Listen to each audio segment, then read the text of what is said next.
going to talk about 400 years of settlement history. I'm going to try to pick some highlights, some stories that might be entertaining but also a little unusual. There's a little bit of legend that's been tacked onto our history here.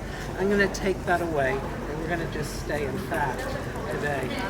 So I want you to know that Salem begins as a Native American settlement. Let's check the time to see how well I do bringing it in time. So if you look across the way, that two-story brick building, the corner in Roman letters of the window, it says Nomkeg. And Nomkeg is a place name, a Native American place name for this place that the Massachusetts tribe lived in the summer. Nomkeg translates to a fishing place. And the woman who led this settlement was a woman, her name was Squaw Satcham, and she was raising 4 children. Her people, they hunted, they fished, and they whaled here, and they grew corn. And they were not disposed against 15 English men who arrived in 1626. Their wives, that number is uncertain because women are not well recorded in history. In addition to that, some slaves and indentured servants. And they relocated from another fishing plantation north of here that today we refer to as Gloucester, Massachusetts. That plantation had failed. They had good hunting, they had good fishing and whaling, but the ground beneath their feet were deposits of granite from the Ice Age, and they could not grow sufficient food for their well-being. So, much diminished, many people having given up on the plantation, they arrived here in 1626. They made their settlement across the way from Squaw Satcham and her people, and they grew 2 successful crops of corn each year, built 11 houses. They sent word to England that they needed provisions and more men, and they thought they would receive them. They don't. In 1628, September, a ship arrives in the harbor. On that ship, 50 Puritans. These are Puritans. The people who are here are Anglican largely. And on that ship, leading them, is a man named John Endicott. John Endicott is about to become our first charter governor of Massachusetts. He represents a new company, the New England Company. And the people who are here, who are already here, the old planters, are not particularly welcomed. In fact, they're invited to leave. And they don't. In fact, there's a little bit of tension between the two groups, which is solved by the New England Company in the following summer of 1629. John Endicott, our first charter governor, and a man who was already here, Roger Conant, who is represented in bronze by the Salem Common today on the rock. They sign an agreement, and they form the First Church of Salem, the first Protestant church in America. And for a time, they meet in the governor's house.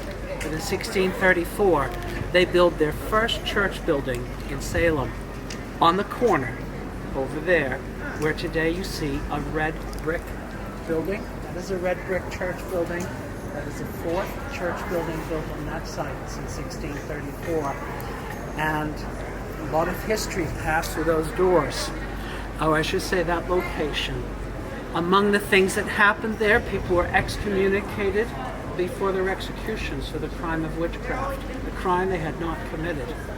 There was also a time in Salem, in the early days, when there was tension between the Puritans and another religious sect called the Quakers. And on one occasion, a man who was identified as a Quaker, this was a people who didn't believe in the intervention of a minister class. They preached themselves. A Quaker walked into the church building on that location and began to argue with the minister. In the 17th century, you could argue with the minister, but only to a certain extent. Certainly not as someone challenging their whole religious belief system. The men rose up from their pews, their seats. They took off their delicate leather gloves in response to the man arguing with their minister, and they rammed their gloves down his throat, and he began to suffocate to death on the floor of the meeting house. One man who was there took pity, had mercy upon the man who was dying now. His name was Samuel Shattuck the Elder. and what he did would be punished. He got up from his seat and he extracted the gloves one at a time until the man could breathe again. What do you suppose they did to Samuel Shattuck the elder for extracting gloves and saving the man's life? He had argued with the minister. They banished him from Massachusetts under the penalty of hanging. Should he come back, he would be hanged for being here.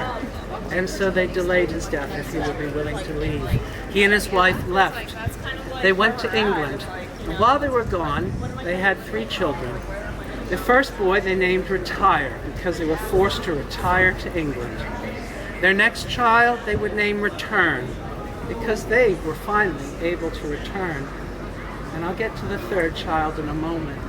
He did return to Massachusetts, but not before he had met with the King of England and told him that Quakers, a religious sect, were being murdered for their beliefs. It's not that the king cared greatly about Quakers. He did care about having a certain amount of sovereignty over the people here, and he wanted some legal cases each year to be sent back on ships to England for a trial. So the king made it so any Quaker charged with a felony would have to be sent to England for a fair trial. He is exercising his power as king. Samuel Shattuck returned. He stood before the governor, and the governor expected him to remove his hat in honor to the position of the governor. And Samuel Shattuck, now a Quaker himself, believing that each person had the light of God in themselves and was as important as the next person, refused to remove his hat in honor to the governor, so it was knocked off of his head. And then they asked, "Why are you here?" When they learned the reason, the governor then took his hat off to Samuel Shattuck the elder because he represented the king. And Samuel Shattuck stayed, and he is buried in the graveyard nearby. So he got to live. He had a third child, and that girl he and his wife named Patience, for the patience they had to have while they were away in exile. Anyways, some early history. Not all of it is good, but is exciting. So here's our start. Welcome to Namkeg. Welcome to Salem. In the summer of 1629, when they formed the first church of Salem, in doing so, they have also changed the name of this place from a fishing place to Salem after the name Jerusalem, or perhaps even peace. It is put together in 1992. It is not the only memorial we have to the crisis of witchcraft in Salem. What I will say is this is a nice design that they chose. 20 benches cantilevered into a wall, each bearing a cenotaph, which is a memorialization in which the body of the person is not there. They are represented 14 women and 6 men. 14 women were hanged for the crime of witchcraft. By the way, they were not witches, not one of them. They were all innocent of such a crime. And eventually, about a year ago, the very last witch would be exonerated of the crime. A young Goody Johnson, who never had a husband, who never had children, and just was forgotten. This is one of the first. There's also 5 men who have been hanged for witchcraft in 1692 in this 6-month period of time. But one man, Giles Corey, was pressed to death, and I'll talk about that a little bit. And not for the reason that many people think he was pressed to death. I should also mention these trees here, the black locust trees in the memorial. These are thought to be the species of tree upon which the people were hanged. But I have to be honest, it's not emphatically written down anywhere. It's a very subjective thought, a likelihood that can't be proven. There also cannot be proven that a gallows was constructed because there's no bill for having constructed one. But we know where they were hanged. A mile up the street, turning onto the Boston Road that took you either to Salem Village or Boston, and now known as Proctor's Ledge, as part of the greater Gallows Hill in Salem. We were allowed by Boston, really our provincial capital, to hang people for the crime of witchcraft in Salem to expedite their deaths. When this was dedicated in 1992, the man who dedicated it, a Frenchman named Elie Wiesel, survivor of the Holocaust and the Shoah, he had been at Auschwitz. He traveled with his wife, and he came and spoke here. And he said of the iron fence at the back of the memorial that it is not an iron fence, I am paraphrasing him, but rather the bars of a cell, and that the perpetrators who were buried in that graveyard, some of them, should have to look through that iron fence in perpetuity, while these people, who truly were innocent, are no longer walled in with four walls. And that was his take on the memorial. It's a tasteful memorial, very tasteful. At one point, one of the designs that I do not think was considered very strongly were metal trees with metal people hanging off of them. That wouldn't have been suitable. One more thing. There's some inscription on the threshold. God knows I am innocent. Elizabeth Howe said that of herself. She was found guilty. In fact, the first children who were asked to speak ill of her said that they had not experienced anything from her at all, that she had done them no wrong. And then two ministers from Tottsfield overheard through an open window adults conspiring to make the children change their story. I am wholly innocent of such wickedness, said another. Oh, Lord, help me. I am no witch, said Bridget Bishop. I can deny it to my dying day. I do plead not guilty. One woman said if I would confess, I should save my life. And so she did, like 50 other people who confessed to the heinous crime of witchcraft so they could save their life. Might it have saved their life forever? No, potentially not. They could have still been killed, but they bought themselves sufficient time to survive the trials. Those who did admit to the crime. Let's take a walk through the memorial. And his name is Giles Corey. He's 81. His wife Martha was also accused of witchcraft. But I will not say that he is the most upstanding citizen. It is acknowledged that in his younger years he may have murdered an indentured servant by beating that servant to death. And so perhaps doesn't put him into the best category of people. But nonetheless, he was no witch, nor with his wife, Martha. There was a trial for his wife, and she would be hanged on the 22nd of September, 1692. And in the trial, it seems, although some friends of mine have wondered if maybe he didn't truly love his wife, and the court may have subverted his words or their meaning. He was not in charge of writing down the information. Apparently the court asked him if his wife had hid his riding saddle, so he could not attend some events related to the accusations. And it somehow became a sabotage of his Christian duty to go and attend such a matter. And so they considered perhaps she could be a witch. Did she have books of witchcraft, it was asked. And she had books. Most English women had some books. We were very literate. And they became books of witchcraft sight unseen. And who exactly was she praying to that evening when she was on her knees before the hearth? Was it indeed God or something else? And based on that testimony and others, she was sentenced to death. Giles did something different. When his trial was supposed to happen, he refused to give consent to a trial by jury. In the 17th century, you gave your consent to a trial by a jury of your peers by either pleading guilty or pleading innocent. And he refused. It seems he was sabotaging his trial. And on the 18th of September, what did they do? They brought him, they excommunicated him from his membership as a member of the First Church of Salem. They excommunicated him. He was not yet found guilty of witchcraft, but they decided he would be excommunicated because he is either a witch or he is willing to commit suicide. How do I mean by this? they had already come up with a legal remedy to get him to give consent to a trial. It was called peine forte et dure, punishment strong and hard. It was a punishment designed to make someone so uncomfortable they would give their consent for a trial. It was a legal remedy, and it could result in death. So if he would subject himself to that, that was essentially death by suicide, in which he is no longer a member in good standing and should be excommunicated before his death. It means he's not going to heaven. So on the 19th of September, they began the punishment.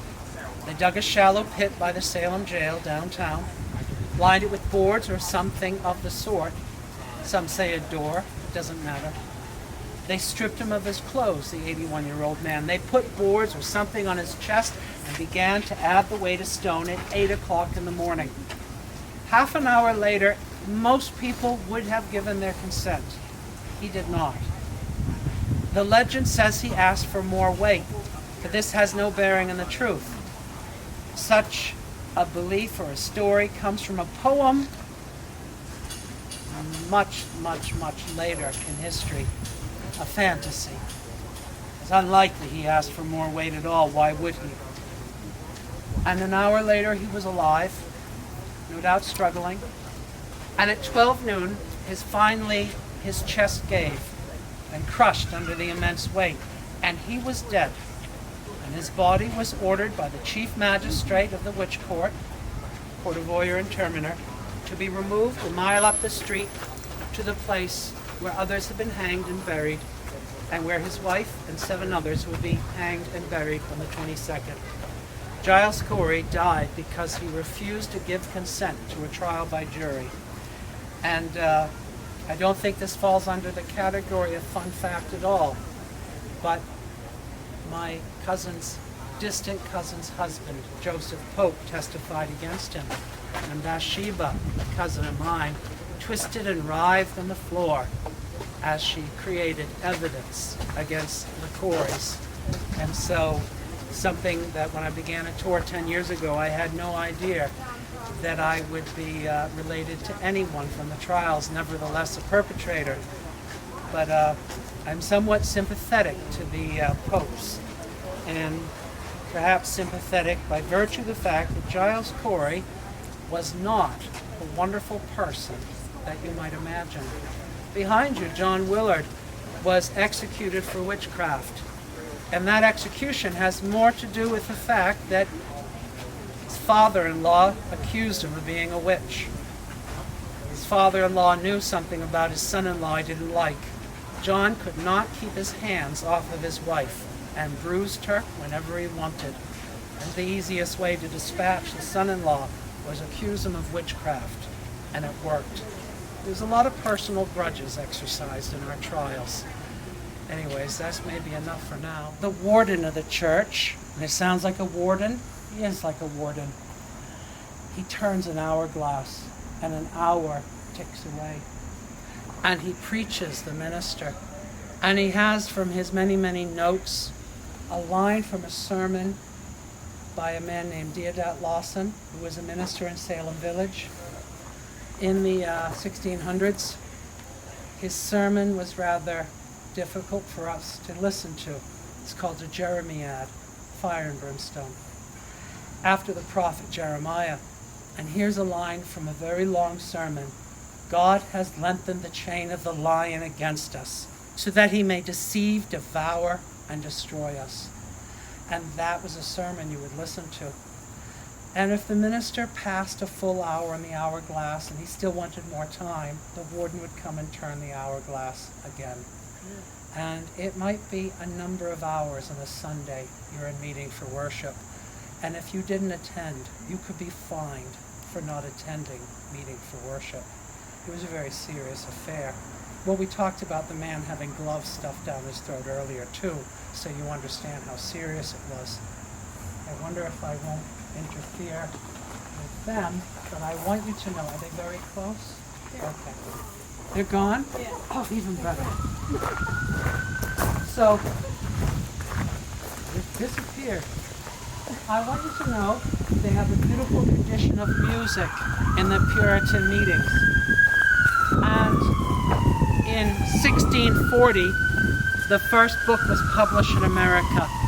It's called the Bay Psalms book, and it is the Psalms of David translated into English meter and sung to Dutch tunes. And so I have a facsimile of that songbook from 1640. It was also the first book published in America. And it was published by a woman. Her name was Elizabeth Glover, but she's not given credit in the book, but she is the publisher.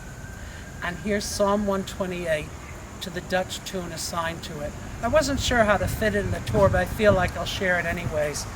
And I want you to know that as a solo it sounds pretty good, but when you add a bunch of people singing slightly discordantly, it sort of takes on the effect of being a group of cows lowing, as one Anglican minister remarked about Puritan music in New England at the time, that they sounded like cows lowing in a barn and not people singing in a church. So Psalm 128 to the Dutch tune. I'll do the best I can. Blessed is everyone, blessed is everyone that doth Jehovah fear, that doth Jehovah fear, that walks his way along, that walks his way along, for thou shalt eat with cheer. Thy hands' labours blessed shalt thou be, it well with thee shall be therefore. Thy wife like fruitful vine shall be by thy house side, the children that be thine like olive plants abide about thy board. Behold, thus blessed the man doth rest that fears the Lord. Jehovah shall thee bless from Zion, and shalt see Jerusalem's goodness all thy life's days that be, and shalt view well thy children then with their children. Peace on Israel.